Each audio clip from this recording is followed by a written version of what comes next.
व्यवस्था ईश्वर विरुद्ध रे कार्य करे नहीं।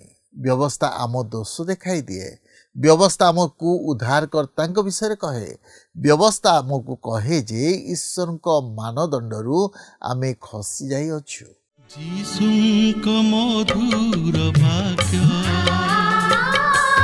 चला पथे साजे दीप अमरी चरण अलिभा आलोक देई जीवनर प्रतिपदे जीवनर प्रतिपदे बढ़ाए से सत्य पथ प्रदर्शिका से जे पथ प्रदर्शिका पथ प्रदर्शिका पथ प्रदर्शिका। प्रिय दर्शक बंधु नमस्कार। प्रभु जीशुंक मधुर नाम रे आपन को आजिर पथ प्रदर्शिका कार्यक्रम को स्वागत करूछि। आपन किपरि अछंती? मोर विश्वास प्रभुंक दया और अनुग्रहरु आपन निश्चय भल थिबे। आपन नियमित आम कार्यक्रम देखुछंती, शिक्षा लाभ करूछंती और आत्मिक जीवन में बढ़ुछंती, सेथिपाई मु विशेष आनंदित। आपन को मतामत निश्चय आमको टीवी स्क्रीन रे दिया जाइथिबा नंबर रे जणाइबे। आमे आपन को फोन कॉल रो अपेक्षा रे अछु। आपन को मध्यरु अनेक आम सहित फोन रे जोगाजोग करूछंती, समान मु धन्यवाद दिए। जदि के पर्यंत आमको फोन करि नाहंती तबे निश्चय आज ही करंतु। ए कार्यक्रम मध्य देई पुणी थरे आपन सहित साक्षात हबार सुयोग पाइथिबारु प्रभु को धन्यवाद दिए। प्रभु आपन को बहुल भावे आशीर्वाद करंतु। आज अध्ययन रे पाउल आउ एक गुरुत्वपूर्ण शिक्षा देइथिबा आमे लक्ष्य करूछु। ताहेला मोसांक व्यवस्था और उद्धारकारी विश्वासर संपर्क। आमे आम अध्ययन रे आगो को बढ़िबा पूर्वरु किछि गुरुत्वपूर्ण विषय प्रति दृष्टि दबा। प्रथम विषय हेउछि मोसांक व्यवस्था उद्धार निमंते पथ देखौथिला, किंतु ताहा जनकु उद्धार करि पार नथिला। अन्य पक्षरे परित्राणकर्ता प्रभु जीशुंक ठारे विश्वास करिबा द्वारा जड़े उद्धार पाई पारिबो। द्वितीय रे मोसांक व्यवस्था एथिपाई दिया जाइथिला जड़े किपरि उपासना करि पारिबो, पाप क्षमा किपरि पाइबो, पवित्र रहिबा निमंते कोन सबु विधि पालन करिबो। तृतीय रे निज भाई और भौणी मानक सहित किपरि प्रेम रे बसवास करि पारिबो। ए समस्त विषय शिक्षा दिए, आमको नैतिक शिक्षा दिए। किंतु प्रभु जीशुंक ठारे विश्वास करिबा द्वारा आमे अनंत जीवन अधिकारी हो। तापरे पाउल अब्राहम को विषय कहती जे जिहुदी गोष्ठी निमंते महान नेता थिले। कहबा गले जिहुदी गोष्ठीर प्रतिष्ठाता थिले। ईश्वर अब्राहम को दर्शन देले और आह्वान कले। अब्राहम ईश्वर को ऊपर संपूर्ण विश्वास कले। से विश्वासर आदि पिता भावे गणित हेले। जो माने जीशु ख्रीष्टंक ठारे विश्वास करूछंती से माने ईश्वर को संतान। अब्राहम ईश्वर ठारे विश्वास करिबा द्वारा धार्मिक गणित हेले। सेहीपरि आमे जेते जण विश्वास करू अब्राहम कर संतान। आपन कोन अब्राहम को परि विश्वास करूछंती कि? आमे कोन संपूर्ण प्रभु जीशुंक ठारे भरोसा रखिछु कि? तेबे आसंतु ए संपर्क रे अधिक आलोचना करिबा पूर्वरु एक भक्तिमूलक गीत सुनिबा।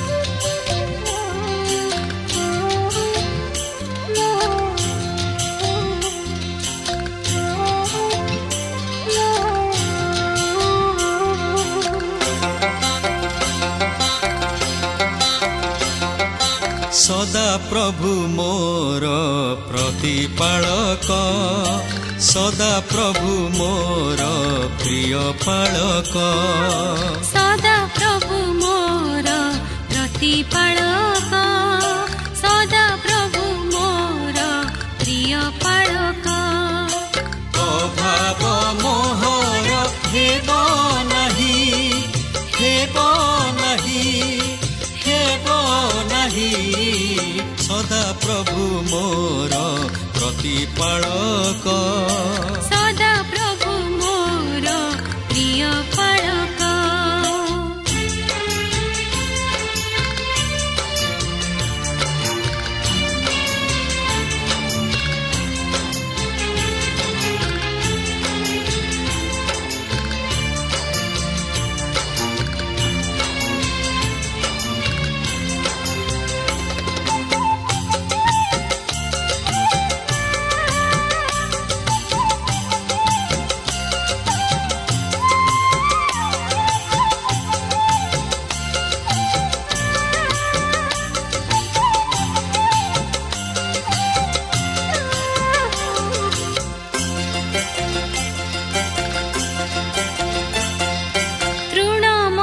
स्थान रे शयन करांती स्थिर जल पाखे पाखे कढ़ाई नियंती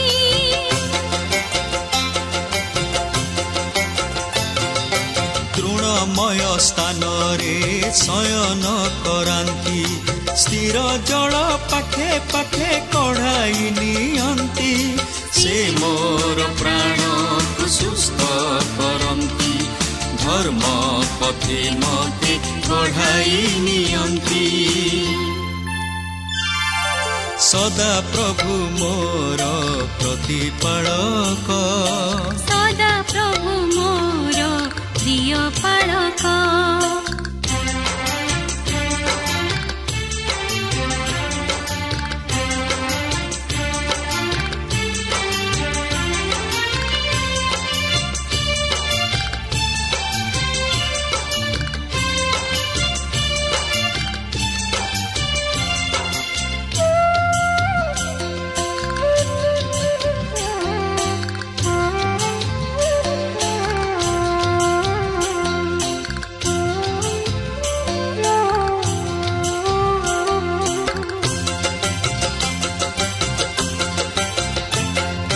मृत्यु छाया पथरे करिले गमन आपद को केबे हेले करिबिनी भय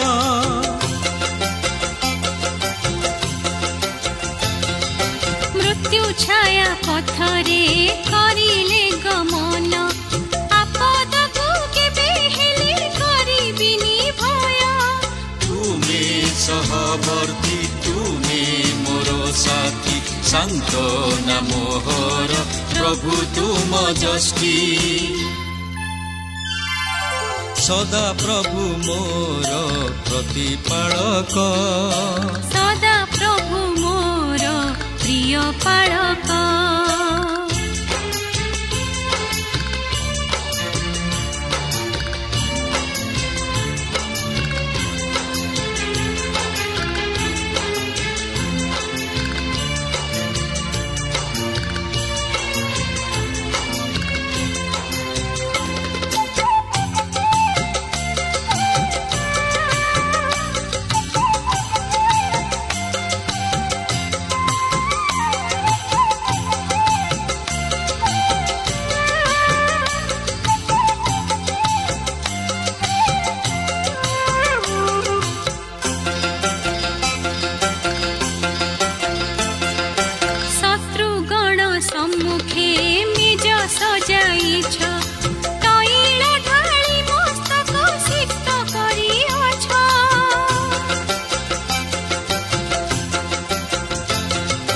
शत्रुगण सम्मुखे निज सजाइछ तैल ढाली मस्तक सिक्त करिअछ पान पात्र मोर उछुली पडुछि मंगल दयाम देव अनुवर्ती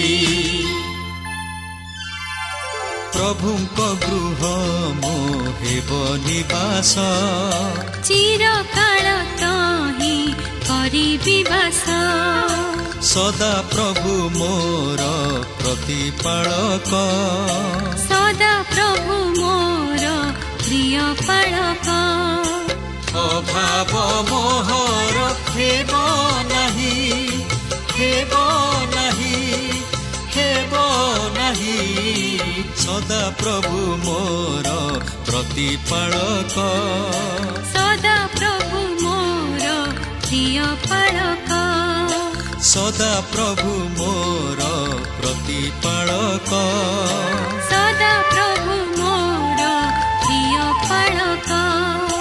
ସଦା ପ୍ରଭୁ ମୋର ପ୍ରତିପାଳକ, ସଦା ପ୍ରଭୁ ମୋର ପ୍ରିୟ ପାଳକ। ଆସନ୍ତୁ ବର୍ତ୍ତମାନ ଆମେ ପ୍ରଭୁଙ୍କର ବାକ୍ୟ ମଧ୍ୟକୁ ଯିବା। ଆଜି ଆମେ ଗାଲାତୀୟ ପତ୍ରର 3 ପର୍ବର 7 ଓ 8 ଏହି 2 ପଦକୁ ଅଧ୍ୟୟନ କରିବା ନିମନ୍ତେ ଯିବା। ତେବେ ଏଠାରେ ମୁଁ ଆପଣଙ୍କୁ ସ୍ମରଣ କରାଇଦିଏ ଯେ ଆମମାନେ ବିଶ୍ୱାସ ଦ୍ୱାରା ହିଁ ଉଦ୍ଧାରପ୍ରାପ୍ତ ହେଉ ଏବଂ ବିଶ୍ୱାସ ଦ୍ୱାରା ହିଁ ଧାର୍ମିକ ବୋଲି ଗଣିତ ହେଉ। ତାହା ହିଁ ହେଉଛି ପ୍ରେରିତ ପାଉଲଙ୍କର ଏହି ପତ୍ର ଲେଖିବାର ମହାନ ତଥା ମୁଖ୍ୟ ଉଦ୍ଦେଶ୍ୟ, ଯାହାକି ସେ ଅବ୍ରାହମଙ୍କର ଦୃଷ୍ଟାନ୍ତ ଛଳରେ ଆମମାନଙ୍କ ନିକଟରେ ପ୍ରକାଶ କରିଅଛନ୍ତି। ଆସନ୍ତୁ ଆଜି ମଧ୍ୟ ଆମେ ତହିଁର କ୍ରମଶଃ ଅଧ୍ୟୟନ କରିବା ନିମନ୍ତେ ଯିବା, କାରଣ ଅବ୍ରାହମ ମଧ୍ୟ ବିଶ୍ୱାସ ଦ୍ୱାରା ଧାର୍ମିକ ଗଣିତ ହୋଇଥିଲେ। ତେବେ ଦେଖନ୍ତୁ ଏହି 3 ପର୍ବର 7 ପଦରେ ଲେଖା ଅଛି, ଅତେବେ ଯେଉଁମାନେ ବିଶ୍ୱାସୀ ସେମାନେ ଅବ୍ରାହମଙ୍କର ସନ୍ତାନ। ବ୍ୟବସ୍ଥା ପ୍ରଦତ୍ତ ହେବା ପୂର୍ବରୁ ଈଶ୍ୱର ଏହା ଅବ୍ରାହମଙ୍କ ପ୍ରତି ସାଧନ କଲେ। ଅବ୍ରାହମଙ୍କର ଉତ୍ତମ କାର୍ଯ୍ୟ ନେଇ ଈଶ୍ୱର ଅବ୍ରାହମଙ୍କ ସହିତ ନିୟମ ସ୍ଥାପନ କରିନଥିଲେ। ସେ ଅବ୍ରାହମଙ୍କୁ କହିଲେ, ଯଦି ତୁମେ ମୋତେ ବିଶ୍ୱାସ କର ତାହେଲେ ମୁଁ ଏହି ବିଷୟ ତୁମ ନିମନ୍ତେ ସାଧନ କରିବି। ଅବ୍ରାହମ କହିଲେ, ମୁଁ ଆପଣଙ୍କୁ ବିଶ୍ୱାସ କରେ। ପ୍ରିୟ ବନ୍ଧୁ, ଈଶ୍ୱର ଚାହାନ୍ତି ଆପଣଙ୍କର ବିଶ୍ୱାସ। ଆପଣ ଯଦି ତାହାଙ୍କର ନିକଟବର୍ତ୍ତୀ ହେବାକୁ ଚାହାନ୍ତି ତାହେଲେ ବିଶ୍ୱାସର ସହିତ ତାହାଙ୍କର ନିକଟବର୍ତ୍ତୀ ହୁଅନ୍ତୁ। ସେ ଆପଣଙ୍କ ହୃଦୟ ଦ୍ୱାରର ନିକଟବର୍ତ୍ତୀ। ସେ ଆପଣଙ୍କ ହୃଦୟ ଦ୍ୱାରରେ ଆଘାତ କରନ୍ତି। ମାତ୍ର ସେ ଚାହାନ୍ତି ଆପଣ ଯେପରି ବିଶ୍ୱାସର ସହିତ ତାହାଙ୍କୁ ନିଜ ହୃଦୟ ମଧ୍ୟକୁ ଆମନ୍ତ୍ରଣ କରନ୍ତି। ପ୍ରକାଶିତ ବାକ୍ୟ 3 ପର୍ବର 20 ପଦରେ ଲେଖା ଅଛି, ଦେଖ ଆମ୍ଭେ ଦ୍ୱାର ନିକଟରେ ଠିଆ ହୋଇ ଆଘାତ କରୁଅଛୁ। ଯଦି କେହି ଆମ୍ଭର ସ୍ୱର ଶୁଣି ଦ୍ୱାର ଫିଟାଇ ଦେବ ତାହେଲେ ଆମ୍ଭେ ପ୍ରବେଶ କରି ତାହା ନିକଟକୁ ଯିବୁ, ପୁଣି ଆମ୍ଭେ ତାହା ସହିତ ଭୋଜନ କରିବୁ ଓ ସେ ଆମ୍ଭ ସହିତ ଭୋଜନ କରିବ। ପ୍ରିୟ ବନ୍ଧୁ, ଆପଣ ବିଶ୍ୱାସ କରିବା ଦ୍ୱାରା ସେହି ଖ୍ରୀଷ୍ଟଙ୍କୁ ନିଜ ହୃଦୟରେ ଗ୍ରହଣ କରିପାରିବେ। ଯେତେବେଳେ ଆପଣ ଓ ମୁଁ ଆମେ ଖ୍ରୀଷ୍ଟଙ୍କୁ ନିଜ ହୃଦୟରେ ଉଦ୍ଧାରକର୍ତ୍ତା ରୂପେ ଗ୍ରହଣ କରୁ, ସେତେବେଳେ ଆମେ ଅବ୍ରାହମଙ୍କ ପରି ବିଶ୍ୱାସ ଦ୍ୱାରା ଉଦ୍ଧାରପ୍ରାପ୍ତ ହେଉ ଓ ସେହି ଅନନ୍ତ ଜୀବନର ଅଧିକାରୀ ହେଉ। ତେବେ 3 ପର୍ବର 8 ପଦରେ ଲେଖା ଅଛି, ଆଉ ଈଶ୍ୱର ବିଜାତିମାନଙ୍କୁ ବିଶ୍ୱାସ ହେତୁ ଧାର୍ମିକ ଗଣନା କରିବେ, ଏହା ଧର୍ମଶାସ୍ତ୍ର ପୂର୍ବରୁ ଦେଖି ଅବ୍ରାହମଙ୍କ ନିକଟରେ ସୁସମାଚାର ପ୍ରଚାର କରି କହିଲା, ତୁମ୍ଭ ଦେଇ ସମସ୍ତ ଜାତି ଆଶୀର୍ବାଦ ପ୍ରାପ୍ତ ହେବେ।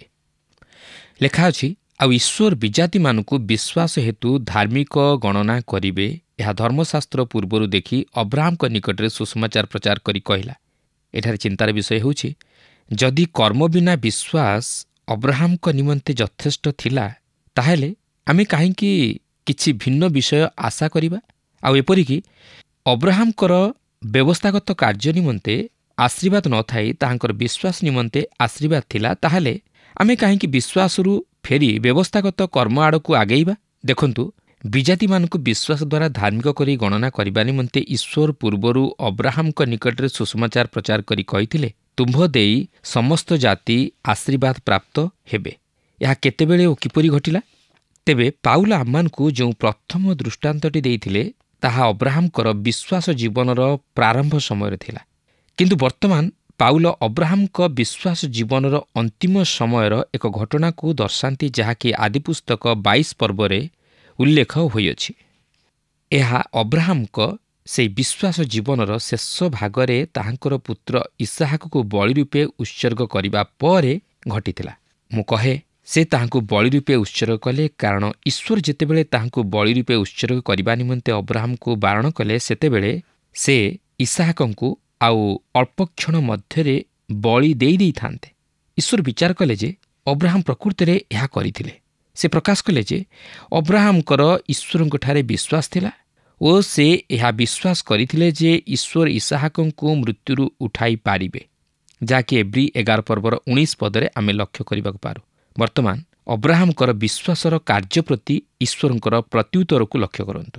ଆଦିପୁସ୍ତକ 22 ପର୍ବର 15-18 ପଦରେ ଲେଖା ଅଛି, ଆଉ ସଦାପ୍ରଭୁଙ୍କ ଦୂତ ଦ୍ୱିତୀୟ ଥର ଆକାଶରୁ ଅବ୍ରାହମକୁ ଡାକି କହିଲେ, ସଦାପ୍ରଭୁ କହୁଅଛନ୍ତି, ତୁମ୍ଭେ ଆମ୍ଭଙ୍କୁ ଆପଣାର ପୁତ୍ର, ଆପଣାର ଏକମାତ୍ର ପୁତ୍ର ଦେବାକୁ ଅସମତ ନୋହିଲ।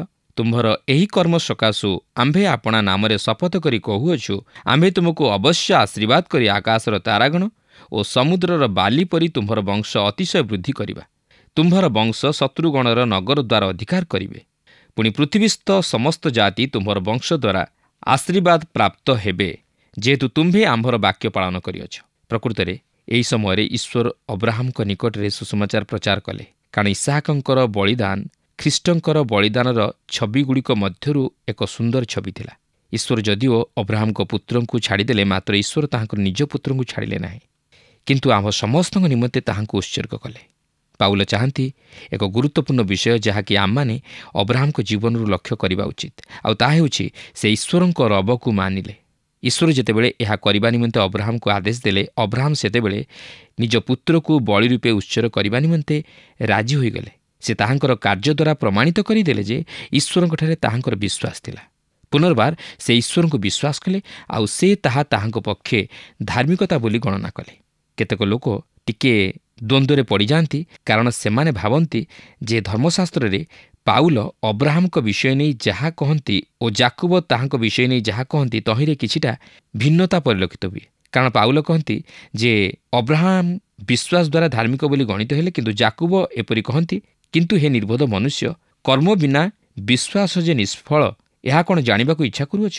ଆମମାନଙ୍କ ପିତା ଅବ୍ରାହମ ବେଦୀ ଉପରେ ଆପଣା ପୁତ୍ର ଇସାହାକକୁ ଉତ୍ସର୍ଗ କରିବା ବେଳେ କ'ଣ କର୍ମ ଦ୍ୱାରା ଧାର୍ମିକ ଗଣିତ ହୋଇନଥିଲେ? ଯାହାକି ଯାକୁବ 2:20-21 ଲେଖା ଅଛି। ତେବେ ସେ ଯାହୁନା କାହିଁକି, ଯାକୁବ ଆହୁରି କହନ୍ତି, ତୁମ୍ଭେ ଦେଖୁଅଛ ଯେ ବିଶ୍ୱାସ ତାହାଙ୍କ କର୍ମର ସହକାରୀ ଥିଲା, ଆଉ କର୍ମ ଦ୍ୱାରା ବିଶ୍ୱାସ ସିଦ୍ଧ ହେଲା। ଯାହାକି ଯାକୁବ 2:22 ଲେଖା ଅଛି। ଜନ୍ କାଲଭିନ୍ ଏହିପରି କହନ୍ତି, ବିଶ୍ୱାସ ଏକା ଉଦ୍ଧାର କରେ, କିନ୍ତୁ ବିଶ୍ୱାସ ଯାହାକି ଉଦ୍ଧାର କରେ ତାହା ଏକା ନୁହେଁ। ଅନ୍ୟ ଅର୍ଥରେ କହିବାକୁ ଗଲେ, ଉଦ୍ଧାରର ବିଶ୍ୱାସ ଅତି ଶକ୍ତିଶାଳୀ ଓ ଗୁରୁତ୍ୱପୂର୍ଣ୍ଣ, ଯେଉଁ ବିଶ୍ୱାସ କି କାର୍ଯ୍ୟ କରିବାକୁ କଢ଼ାଇ ନିଏ। ମୁଁ ଆଶା କରେ ଯାକୁବ ଯେ ଏଠାରେ ବ୍ୟବସ୍ଥାର କ୍ରିୟାକର୍ମ ନେଇ କହୁନାହାନ୍ତି, ତାହା ଆପଣ ବୁଝିପାରୁଥିବେ।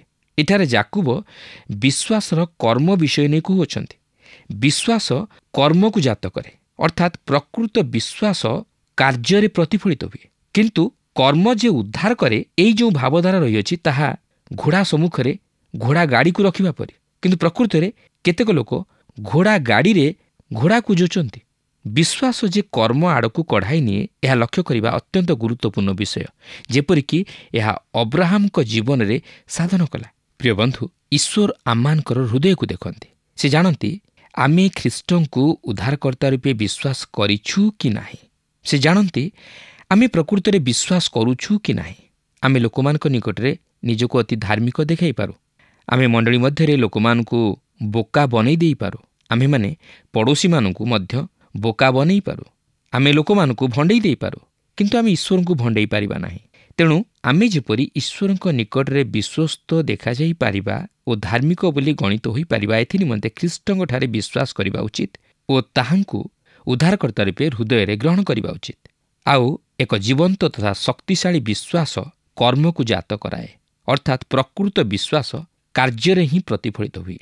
ଏହା ଉତ୍ତମ କର୍ମ କରିବା ନିମନ୍ତେ କଢ଼ାଇ ନିଏ। ଏହା ଆମମାନଙ୍କ ଜୀବନରେ ଉତ୍ତମ କର୍ମମାନ, ଉତ୍ତମ ବିଷୟମାନ ଜାତ କରାଏ। ଯାକୁବ 2 ଯତ୍ନ ସହକାରେ ଅଧ୍ୟୟନ କଲେ ଆମେ ଲକ୍ଷ୍ୟ କରିବାକୁ ପାରୁ ଯେ କର୍ମ ବିନା ବିଶ୍ୱାସ ଯେ ମୃତ, ଏହାକୁ ଦେଖାଇବା ପାଇଁ ଯାକୁବ ଅବ୍ରାହମଙ୍କର ଇତିହାସକୁ ବ୍ୟବହାର କରିଅଛନ୍ତି। ଆଉ ଏହା ହେଉଛି ଅବ୍ରାହମଙ୍କ ଇତିହାସର ଅନ୍ତ, କାରଣ ଏହା ହେଉଛି ଶେଷ ଥର ଯାହାକି ଈଶ୍ୱର ତାହାଙ୍କ ନିକଟରେ ପ୍ରକାଶିତ ହେଲେ। ଏହା ଧର୍ମଶାସ୍ତ୍ରର ସେହି ଅଂଶ ନୁହେଁ ଯାହାକୁ କି ପ୍ରେରିତ ପାଉଲ ଗାଲାତୀୟ ପତ୍ରରେ ଆଣି ଉପସ୍ଥାପିତ କରନ୍ତି, ଯେଉଁଠାରେ ସେ କହନ୍ତି ଯେ ଅବ୍ରାହମ ବିଶ୍ୱାସ ଦ୍ୱାରା ଧାର୍ମିକ ଗଣିତ ହେଲେ। ପାଉଲ କହନ୍ତି ଯେ ବିଶ୍ୱାସ ଏକା ହିଁ ଯଥେଷ୍ଟ, ଆଉ ତାହାଙ୍କର ଏହି ମତକୁ ସେ ଅବ୍ରାହମଙ୍କର ଇତିହାସରୁ ଆଣି ପ୍ରମାଣିତ କରନ୍ତି, ଯାହାକି ଆଦି ପୁସ୍ତକ 15 ଉଲ୍ଲେଖ ହୋଇଅଛି। ଯାକୁବ କହନ୍ତି ଯେ କର୍ମ ବିନା ବିଶ୍ୱାସ ମୃତ, ଆଉ ସେ ଏହାକୁ ଅବ୍ରାହମଙ୍କ ଇତିହାସରୁ ଆଣି ପ୍ରମାଣିତ କରନ୍ତି, ଯାହାକି ଆଦି ପୁସ୍ତକ 22 ଉଲ୍ଲେଖ ହୋଇଅଛି। ତେବେ ଈଶ୍ୱର ଆଦି ପୁସ୍ତକ 15 ପର୍ବର ଘଟଣା ଅନୁଯାୟୀ ଜାଣିଥିଲେ ଯେ ଅବ୍ରାହମଙ୍କର ଏକ ବାସ୍ତବ ବିଶ୍ୱାସ ଥିଲା। ତେବେ ଯାକୁବ ଯେଉଁ କର୍ମ ବିଷୟ ନେଇ ପ୍ରକାଶ କରନ୍ତି ତାହା ଆଦୌ ବ୍ୟବସ୍ଥାଗତ କର୍ମକୁ ପ୍ରକାଶ କରେ ନାହିଁ। ଅବ୍ରାହମଙ୍କ ସମୟରେ ବ୍ୟବସ୍ଥା ପ୍ରଦତ୍ତ ହୋଇନଥିଲା। ଆମେ ଜାଣିବା ଉଚିତ ଯେ ଯାକୁବ 2 ପର୍ବର 23 ପଦ ଏହିପରି ପ୍ରକାଶ କରେ, ସେଥିରେ ଶାସ୍ତ୍ରର ଏହି ବାକ୍ୟ ସଫଳ ହେଲା, ଅବ୍ରାହମ ଈଶ୍ୱରଙ୍କଠାରେ ବିଶ୍ୱାସ କଲେ ଆଉ ତାଙ୍କ ପକ୍ଷରେ ତାହା ଧାର୍ମିକତା ବୋଲି ଗଣିତ ହେଲା। ପୁଣି ସେ ଈଶ୍ୱରଙ୍କ ମିତ୍ର ବୋଲି ଖ୍ୟାତ ହେଲେ, ଯାହାକି ଯାକୁବ 2 ପର୍ବର 23 ପଦରେ ଲେଖା ଅଛି। ଏହି ପଦର ଆରମ୍ଭରେ ଯାକୁବ ସେହି ଅଂଶ ମଧ୍ୟକୁ ଫେରିଯାଆନ୍ତି ଯେଉଁଠାରେ ପ୍ରେରିତ ପାଉଲ ପ୍ରଥମେ ସେହି ବିଷୟକୁ ଆଣି ଉପସ୍ଥାପିତ କରନ୍ତି ଯାହାକି ଅବ୍ରାହମଙ୍କ ବିଶ୍ୱାସ ଜୀବନର ଆରମ୍ଭ ଥିଲା। ତାପରେ ପାଉଲ କହନ୍ତି ଯେ ସୁସମାଚାର ଅବ୍ରାହମଙ୍କ ନିକଟରେ ତାହାଙ୍କ ଜୀବନର ଅନ୍ତିମ ସମୟରେ ପ୍ରଚାରିତ ହୋଇଥିଲା ଯେତେବେଳେ ଈଶ୍ୱର ଏହି ପ୍ରତିଜ୍ଞା ତାହାଙ୍କ ପ୍ରତି କଲେ। ତେଣୁ ଆପଣ ଯେତେବେଳେ ଯାକୁବ ଓ ପାଉଲଙ୍କ ପରି ଲେଖକମାନଙ୍କର ଲେଖନୀକୁ ଅଧ୍ୟୟନ କରି ତାହାକୁ ପରୀକ୍ଷା ନିରୀକ୍ଷା କରନ୍ତି, ତାହା ଆପଣଙ୍କ ମନରେ ଦ୍ୱନ୍ଦ୍ୱ ସୃଷ୍ଟି କରିବା ଉଚିତ ନୁହେଁ। କାରଣ ସେମାନେ ସେହି ଗୋଟିଏ ବିଷୟ କହନ୍ତି। ଜଣେ ଆରମ୍ଭରେ ବିଶ୍ୱାସ ପ୍ରତି ଦୃଷ୍ଟି ଦେବା ସ୍ଥଳେ ଅନ୍ୟ ଜଣେ ଶେଷରେ ବିଶ୍ୱାସ ପ୍ରତି ଦୃଷ୍ଟି ଦିଏ। ଜଣେ ବିଶ୍ୱାସର ମୂଳ ପ୍ରତି ଦୃଷ୍ଟି ଦେବା ବେଳେ ଅନ୍ୟ ଜଣେ ବିଶ୍ୱାସର ଫଳ ପ୍ରତି ଦୃଷ୍ଟି ଦିଏ। ବିଶ୍ୱାସର ମୂଳ ହେଉଛି ବିଶ୍ୱାସ ହିଁ ଆପଣଙ୍କୁ ଉଦ୍ଧାର କରେ, କିନ୍ତୁ ସେହି ଉଦ୍ଧାରର ବିଶ୍ୱାସ କର୍ମକୁ ଜାତ କରେ ବା କାର୍ଯ୍ୟରେ ପ୍ରତିଫଳିତ ହୁଏ। ପ୍ରକୃତରେ ଈଶ୍ୱର ସେହି ସମୟରେ ଅବ୍ରାହମଙ୍କ ନିକଟରେ ସୁସମାଚାର ପ୍ରଚାର କରିଥିଲେ, କାରଣ ଇସାକଙ୍କର ବଳିଦାନର ଛବି ପ୍ରଭୁ ଯୀଶୁଖ୍ରୀଷ୍ଟଙ୍କ ବଳିଦାନର ଏକ ସବୁଠାରୁ ସୁନ୍ଦର ନିଦର୍ଶନ ସ୍ୱରୂପ ଥିଲା। ଯଦିଓ ଈଶ୍ୱର ଅବ୍ରାହମଙ୍କର ପୁତ୍ରଙ୍କୁ ଛାଡ଼ିଦେଲେ, ମାତ୍ର ସେ ନିଜର ପୁତ୍ରଙ୍କୁ ଛାଡ଼ିଲେ ନାହିଁ, ମାତ୍ର ଆମ ସମସ୍ତଙ୍କର ନିମନ୍ତେ ତାହାଙ୍କୁ ଉତ୍ସର୍ଗ କଲେ। ସେହି ପ୍ରଭୁ ଯୀଶୁଖ୍ରୀଷ୍ଟ ଆଜି ସମଗ୍ର ମାନବ ଜାତିର ପରିତ୍ରାଣ ନିମନ୍ତେ କ୍ରୁଶାର୍ପିତ ହେଲେ, ଯେପରି ଆମ୍ଭେମାନେ ତାହାଙ୍କଠାରେ ବିଶ୍ୱାସ କରିବା ଦ୍ୱାରା ଅବ୍ରାହମଙ୍କ ସନ୍ତାନ ରୂପେ ଗଣିତ ହେଉ ଓ ଈଶ୍ୱରଙ୍କ ନିକଟରେ ଧାର୍ମିକ ବୋଲି ବିବେଚିତ ହେଉ। ପ୍ରିୟ ବନ୍ଧୁ, ବାସ୍ତବରେ ଏହାଠାରୁ ଭଳି ସୁନ୍ଦର ବିଷୟ ଆଉ କ'ଣ ଥାଇପାରେ? ଆମ୍ଭେମାନେ ନିଜର ଧର୍ମକର୍ମ ନେଇ ନୁହେଁ, ମାତ୍ର ଖ୍ରୀଷ୍ଟଙ୍କଠାରେ ବିଶ୍ୱାସ କରିବା ଦ୍ୱାରା ଧାର୍ମିକ ଗଣିତ ହୋଇପାରିବା। କାରଣ ଯାହା ଆମ୍ଭେମାନେ ସାଧନ କରିବା ନିମନ୍ତେ ଅକ୍ଷମ ହେଲୁ, ତାହା ଖ୍ରୀଷ୍ଟ ଆମମାନଙ୍କ ନିମନ୍ତେ ସାଧନ କରି ଆମମାନଙ୍କୁ ସେହି ପାପର ଦଣ୍ଡରୁ ମୁକ୍ତ କଲେ ଓ ପାପରୁ ଉଦ୍ଧାର କରି ସେହି ଧାର୍ମିକତା ତଥା ଅନନ୍ତ ଜୀବନର ଅଧିକାରୀ କରାଇଲେ। ପ୍ରିୟ ବନ୍ଧୁ, 2000 ବର୍ଷ ପୂର୍ବରୁ ପ୍ରଭୁ ଯୀଶୁଖ୍ରୀଷ୍ଟ ଆପଣଙ୍କ ପାପ ନିମନ୍ତେ ଓ ମୋ ପାପ ନିମନ୍ତେ ସେହି କ୍ରୁଶ ଉପରକୁ ଗଲେ ଓ ଆପଣଙ୍କୁ ଉତ୍ସର୍ଗ କଲେ।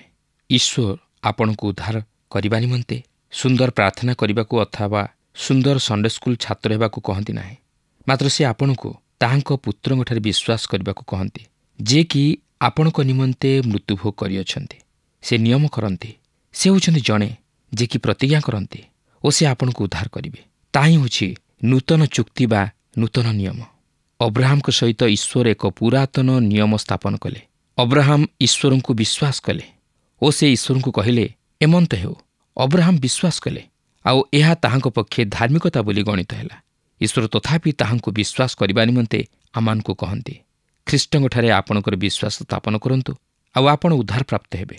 ବାସ୍ତବରେ ଈଶ୍ୱର ହିଁ ଆମମାନଙ୍କୁ ଉଦ୍ଧାର କରନ୍ତି, ଆଉ ତାହା କେବଳ ଅନୁଗ୍ରହରେ। ଆଉ ସେହି ଅନୁଗ୍ରହ ପ୍ରଭୁ ଯୀଶୁଖ୍ରୀଷ୍ଟଙ୍କ ମଧ୍ୟ ଦେଇ ସେ ଜଗତ ପ୍ରତି ପ୍ରକାଶ କରିଅଛନ୍ତି। ପ୍ରିୟ ବନ୍ଧୁ, ଆଜି ଆପଣ କାହାକୁ ବିଶ୍ୱାସ କରନ୍ତି? ଏହି ଜଗତ ପ୍ରଭୁ ଯୀଶୁଖ୍ରୀଷ୍ଟଙ୍କଠାରେ ବିଶ୍ୱାସ କରେ ନା। ଆମେ ଜାଣୁ, ଏପରିକି ପ୍ରଭୁ ଯୀଶୁ ଯେତେବେଳେ ଜଗତକୁ ଆଗମନ କଲେ, ସେତେବେଳେ ତାଙ୍କର ନିଜ ଲୋକମାନେ ମଧ୍ୟ ତାହାଙ୍କୁ ଗ୍ରହଣ କଲେ ନାହିଁ, ମାତ୍ର ଯେଉଁମାନେ ତାହାଙ୍କୁ ଗ୍ରହଣ କଲେ ସେମାନେ ଉଦ୍ଧାରପ୍ରାପ୍ତ ହେଲେ ଏବଂ ସେମାନେ ଈଶ୍ୱରଙ୍କର ସନ୍ତାନତ୍ୱର ଅଧିକାରୀ ହେଲେ। ପ୍ରିୟ ବନ୍ଧୁ, ଆମେ ଜାଣି ରଖିବା ଉଚିତ ଯେ ଆମମାନେ ପାପୀ ଦୁର୍ବଳ ମନୁଷ୍ୟ। ଆମମାନଙ୍କର ନିଜ ଶକ୍ତିରେ ଆମମାନେ କେବେ ହେଲେ ଏହି ଜଗତ ମଧ୍ୟରେ ଏକ ବିଜୟୀ ଜୀବନ ଯାପନ କରିପାରିବା ନାହିଁ କି ଈଶ୍ୱରଙ୍କର ଗ୍ରାହ୍ୟ ଧାର୍ମିକତା ସାଧନ କରିପାରିବା ନାହିଁ। ଆମମାନଙ୍କର ସେ ଶକ୍ତି ନାହିଁ ଏବଂ ଆମମାନେ ସ୍ୱଭାବତଃ ପାପୀ। ପାପ କରିବା ଆମମାନଙ୍କର ସ୍ୱଭାବ। ଆମମାନେ ଯେ ପାପ କରିବା ଦ୍ୱାରା ପାପୀ ବୋଲି ଗଣିତ ହୁଏ ତାହା ନୁହେଁ, ମାତ୍ର ଆମମାନେ ପାପୀ ଯେହେତୁ ଆମମାନେ ପାପ କରୁ, ଆମମାନଙ୍କର ପାପର ସ୍ୱଭାବ ଆମମାନଙ୍କ ମଧ୍ୟରେ ରହିଅଛି। ଆଉ ଏହି ସ୍ୱଭାବକୁ କିଏ ବଦଳେଇ ପାରିବ? ଏହି ସ୍ୱଭାବକୁ କେବଳ ପ୍ରଭୁ ଯୀଶୁ ହିଁ ବଦଳେଇ ପାରିବେ। ଯେତେବେଳେ ଆମେ ପ୍ରଭୁ ଯୀଶୁ ଖ୍ରୀଷ୍ଟଙ୍କୁ ଆମମାନଙ୍କ ହୃଦୟ ମଧ୍ୟରେ ଗ୍ରହଣ କରିବା, ସେତେବେଳେ ସେ ଆମମାନଙ୍କୁ ଏକ ନୂତନ ସ୍ୱଭାବ ପ୍ରଦାନ କରିବେ। ସେ ଆମମାନଙ୍କ ଜୀବନକୁ ବଦଳାଇ ଦେବେ। ସେ ଆମମାନଙ୍କୁ ଏକ ନୂଆ ମନ ଦେବେ ଆଉ ସେ ଆମମାନଙ୍କୁ ପାପରୁ ଉଦ୍ଧାର କରି ଧାର୍ମିକତାର ପଥରେ କଢ଼ାଇ ନେବେ। କାରଣ ସେହି ଧାର୍ମିକତାର ପଥରେ ଅଗ୍ରସର ହେବାକୁ ହେଲେ ଆମମାନଙ୍କୁ ଅନେକ ସ୍ୱାର୍ଥ ତ୍ୟାଗ କରିବାକୁ ହେବ, ଅନେକ କଷ୍ଟ ସହ୍ୟ କରିବାକୁ ହେବ, आउ ताहा माने आमानकर निज शक्ति पारिबा नाही। सेही प्रभु यीशु ही आमानकु शक्ति देबे। आमानकर दुर्बल अवस्था से आमानकु सबल कराइबे। आमाने भांगी पड़िबा समय से आमानकु उठाइबे। आउ से ही आमानकु सेही धार्मिकतार पथरे कढ़ाई नेबे। तेणु आसु सेही प्रभु यीशु ख्रीष्टଙ୍କ ठारे विश्वास करी पापरु उद्धार प्राप्ति हेबा संगे संगे ताहांकर आज्ञा अनुଯାयी जीवन यापन करी ताहांको निमंते उत्तम फल धारण करू। से आत्मांक फल धारण करू। ताहले आमानक जीवन मध्य दे प्रभुंकर अभिमत साधित हो पारिबो। प्रिय बंधु, प्रभु आज आमानक एही सुजोग देइ अछंती जेपरि आमाने ताहांकर वाक्य मध्य दे सत्यर परिचय पाओ। आउ से सत्य होउचंती प्रभु यीशु ख्रीष्ट। सेथिबाई से निजे कहंती, मु पथ सत्य जीवन, मो देई नगले केही पितांक निकटकु जाई पारे नाही। प्रिय बंधु, से प्रभु यीशु ख्रीष्टଙ୍କ बिना आमाने केबे हेले पिता ईश्वरंकर सानिध्य लाभ करि पारिबा नाही। से प्रभु यीशु ख्रीष्ट ही आमानकु पवित्र करिवे। से आमानकु ईश्वरंक निकटरे ग्राह्य करिवे। आ जदि आमाने प्रभु यीशु ख्रीष्टଙ୍କ बिना ईश्वरंकर निकटवर्ती हेबा पई चाहू ताला माने केबे हेले पारिबा नाही। यह आमाने प्रत्येक जानि रखिबा उचित। तेणु आसु आमाने सेही प्रभु यीशु ख्रीष्टଙ୍କ ठारे विश्वास करू, कारण से आमानकर पाप समस्त बहन करी से क्रूसरे ताहा साधन करियछन्ति। प्रभु प्रत्येकଙ୍କୁ ଏହି संक्षिप्त आलोचना मध्य दे आशीर्वाद करନ୍ତୁ। आशा करू आजिर कार्यक्रम आपको निश्चय भल लगिथिबो ओ आपण आत्मिक जीवन रे उपकृत होइथिबे। आमे आजिर कार्यक्रम रे लक्ष्य कलु जे अब्राहम व्यवस्था पालन द्वारा ईश्वर को संतोष पात्र होई नथिले। कौन अब्राहम को ईश्वर को संतोष पात्र करिथिला? किपरि अब्राहम धार्मिक गणित होइथिले? यह केवल तांकठारे विश्वास करिबा द्वारा संभवपर होइथिला। से सत्य ईश्वर ठारे विश्वास कले और विश्वास द्वारा से धार्मिक गणित हेले। अब्राहम जेतेबेले ईश्वर को आह्वान पाइले से जानी नथिले कुआडे जिबे कौन करिवे, किंतु संपूर्ण ईश्वर ठारे विश्वास कले। ईश्वर प्रतिज्ञा कले जे जदि तुमे विश्वासर पदक्षेप नब एई समस्त आशीर्वाद पाइब। से विश्वास कले ओ आशीर्वाद पाइले। आज कौन आम अब्राहम को परी विश्वास करुचु कि? आज तो आम समय शेष है। परवर्ती कार्यक्रम रे पुणी आपण सहित साक्षात हम। आपण ठारू विदाय नवा पूर्व आसंतु प्रार्थना करिबा। दयालु प्रेममय प्रभु, आम तुमर धन्यवाद करुछु तुम दया, तुम अनुग्रह, तुम प्रेम पाई। प्रभु अब्राहम से संपूर्ण तुम ठारे विश्वास कले, फल से धार्मिक गणित हेले, विश्वासर आधिपिता हेले। प्रभु आम्मान को मध्य से हृदय दियो। प्रभु आमे जेपरि तुम उपरे संपूर्ण विश्वास करिबु, तुम इच्छा अनुଯାयी जीवन काटिबु, से अनुग्रह तुम्हें आम्मान को दान कर। तुम्हें आम्मान का प्रार्थना सुनिल धन्यवाद दे। यही समस्त प्रार्थना आम्मान का निमंते प्राण देइतबा प्रिय जीसु को नाम रे मागिलु, आमेन। बहुत बहुत धन्यवाद। प्रभु आपन को आशीर्वाद करंतु। गत प्रश्नर उत्तरटी हैला सी अंतर। आजिर प्रश्नटी हैला अब्राहम कहा द्वारा धार्मिक गणित हेले? ए विश्वास, बी निजर धर्म कर्म, सी पवित्रता, डी आत्मसम्मान।